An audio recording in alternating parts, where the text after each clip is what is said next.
Everyone, this is Mukesh with the new topic structure of kidney. This is our third video in the series of human physiology. So I'm gonna start with the external anatomy. Kidneys peritoneum और abdomen की posterior wall के बीच में present होती है। इसकी position को retroperitoneal कहा जाता है क्योंकि यह एब्डोमिनल कैविटी के पेरिटोनियम के पीछे प्रेजेंट होती है और यह लास्ट थोरेसिक और थर्ड लंबर वर्टिब्री के लेवल्स के बीच में पाई जाती है, जहां पर इसे 11th और 12th रिब्स के द्वारा आंशिक रूप से प्रोटेक्ट किया जाता है। अगर ये लोअर रिब्स फ्रैक्चर हो जाए तो ये किडनी को पंक्चर कर सकती है और सिग्निफिकेंट डैमेज कर सकती है, जो कि कई बार जानलेवा हो सकता है। राइट किडनी लेफ़्ट की तुलना में थोड़ी सी नीचे प्रेजेंट होती है क्योंकि राइट भाग में लीवर प्रेजेंट होता है। किडनीज रेडिश कलर की होती है और इनका शेप बीन या सेम के बीज के जैसा होता है, जिसका एक सरफेस कॉनकेव या अवतल होता है और दूसरा सरफेस कॉन्वेक्स या उत्तल होता है। किडनी 10 से 12 सेंटीमीटर लंबी, 5 से 7 सेंटीमीटर चौड़ी और लगभग 3 सेंटीमीटर मोटी होती है। इसका वजन लगभग 135 से 150 ग्राम होता है। किडनी के बाहर 3 लेयर्स पाई जाती है। Number 1, renal capsule. ये सबसे अंदर वाली लेयर होती है। यह इरेगुलर कनेक्टिव टिश्यू के एक स्मूथ ट्रांसपेरेंट शीट होती है। यह किडनी को ट्रोमा से बचाती है और किडनी के शेप को मेंटेन करती है। Number 2, adipose capsule. यह बीच वाली लेयर होती है जो कि फैट की बनी होती है। यह किडनी को ट्रोमा से बचाती है और इसको अपने स्थान पर बनाए रखती है। नंबर 3 इज़ रीनल फेसिया, जो कि सबसे बाहर वाली लेयर होती है। यह इरेगुलर कनेक्टिव टिश्यू की बनी हुई एक पतली लेयर होती है। यह किडनी को सराउंडिंग स्ट्रक्चर और एब्डोमिनल वॉल से जोड़ने का कार्य। Now we will talk about the internal anatomy. तो पहला पॉइंट है renal hilum. Renal hilum kidney के कॉन्केव सरफेस के ऊपर पाया जाने वाला एक इंडेंटेशन होता है, जहां से होकर यूरेटर और ब्लड वेसल्स किडनी से इमर्ज होते हैं। किडनी की चारों तरफ रीनल कैप्सूल लेयर पाई जाती है, जिसके बारे में पहले डिस्कस कर चुके हैं, और यह लेयर एडिपोज कैप्सूल और रीनल फेशिया के अंदर प्रेजेंट होती है। अगर हम किडनी का फ्रंटल सेक्शन देखें तो इसके अंदर 2 रीजन हमें देखने को मिलते हैं, बाहर वाला रीनल कॉर्टेक्स और अंदर वाला रीनल मेडुला। रीनल कॉर्टेक्स हल्के लाल रंग का होता है, जबकि रीनल मेडुला गहरे लाल भूरे रंग का होता है। रीनल मेडुला कंटिन्यूस नहीं होता है, जबकि यह रीनल पिरामिड्स के रूप में पाया जाता है। तो रीनल पिरामिड्स का बेस पार्ट ब्रॉड होता है, चौड़ा होता है, जो कि रीनल कॉर्टेक्स की तरफ प्रेजेंट होता है, और इसका अपेक्स मतलब शीर्ष ये रीनल हाइलम की तरफ पॉइंटेड होता है, और इसके अपेक्स को हम बोलते हैं रीनल पेपिला। रीनल कॉर्टेक्स का कुछ पार्ट रीनल पिरामिड्स के बीच में भी प्रेजेंट होता है, जहाँ पे हम इसको बोलते हैं रीनल कॉलम या कॉलम ऑफ बर्टीनी। एक रीनल पिरामिड और इसके दोनों साइड का कुछ कॉर्टेक्स का रीजन के पूरे पार्ट को हम मिलाते हैं रीनल लोब। अब रीनल कॉर्टेक्स और रीनल मेडुला को मतलब रीनल पिरामिड्स को मिलाकर हम बोलते हैं पेरेन्काइमा, जो कि किडनी का फंक्शनल पार्ट होता है, और इस पार्ट के अंदर किडनी के फंक्शनल यूनिट्स नेफ्रॉन्स प्रेजेंट होते हैं। एक किडनी में लगभग 1 मिलियन नेफ्रॉन्स प्रेजेंट होते हैं।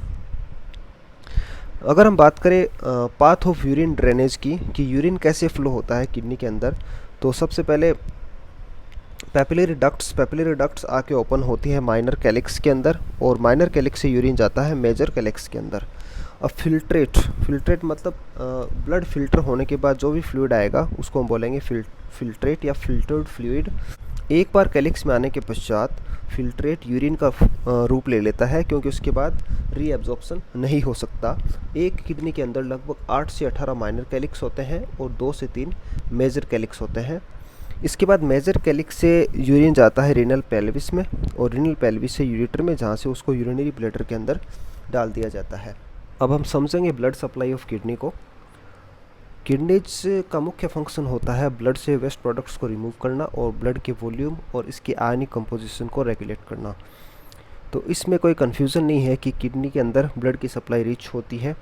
हालांकि किडनी टोटल बॉडी मास का केवल 0.5% पार्ट बनाती है, लेकिन रेस्टिंग कार्डियक आउटपुट का लगभग 20 से 25% पार्ट किडनी को सप्लाई किया जाता है। और अगर हम बात करें रीनल ब्लड फ्लो की, रीनल ब्लड फ्लो मतलब दोनों किडनी में प्रत्येक मिनट होने वाला ब्लड फ्लो, तो इसकी अमाउंट होती है लगभग 1200 ml पर मिनट, 1200 ml पर मिनट। तो किडनी के अंदर ब्लड की सप्लाई की जाती है रीनल आर्टरी के द्वारा, लेफ़्ट और राइट रीनल आर्टरी। तो रीनल आर्टरी फिर कई ब्रांचेस के अंदर डिवाइड होती है, जो कि डिफरेंट जो रीजन्स होते हैं, डिफरेंट एरियाज जो होते हैं किडनी के, डिफरेंट सेगमेंट्स, उनको सप्लाई देती है। इन्हें हम बोलते हैं सेगमेंटल आर्टरीज। अब सेगमेंटल आर्टरीज की ब्रांचेस को हम बोलेंगे interlobar arteries.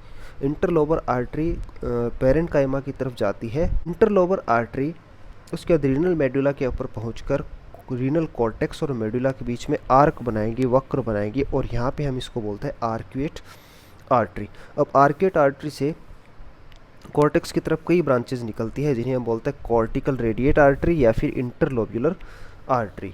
Cortical radiate artery cortex की तरफ रेडिएट होते हुए कई ब्रांचेस निकालती है, जिन्हें हम बोलते हैं अफेरेंट आर्टेरियोल्स।